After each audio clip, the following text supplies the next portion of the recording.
বৃহত্তর চট্টগ্রাম সমিতি কাতার কর্তৃক আয়োজিত ইফতার মাহফিল।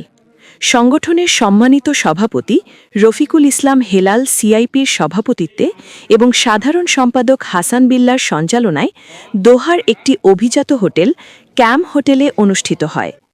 কাতার থেকে মোশাররফ হোসেন জনির প্রতিবেদনে দেখুন বিস্তারিত।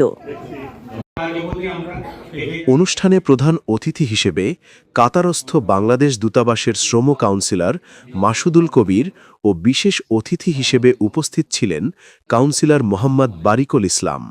এতে আরও উপস্থিত ছিলেন উপদেষ্টা মণ্ডলী সদস্য শামসুল আলম নোয়াব সিআইপি, শফিকুল ইসলাম তালুকদার বাবু, সিনিয়র সহসভাপতি মোহাম্মদ মোসলেম উদ্দিন, সহসভাপতি নূর মোহাম্মদ নূর, মাওলানা কেফায়েতুল্লাহ, মোহাম্মদ মুনসুর, শাহনেবাজ চৌধুরী, যুগ্ম সাধারণ সম্পাদক মোহাম্মদ মিজানুর রহমান মিজান, মোহাম্মদ আকবর হোসেন বাচ্চু, মোহাম্মদ নুরুন্নবী চৌধুরী, সাংগঠনিক সম্পাদক সাইফুর রহমান সবুজ, মোহাম্মদ মুস্তাক সহ বিভিন্ন সামাজিক ও রাজনৈতিক সংগঠনের নেতৃবৃন্দ ও বাংলাদেশ কমিউনিটির নেতৃবৃন্দ সহ আরও অনেকে উপস্থিত ছিলেন।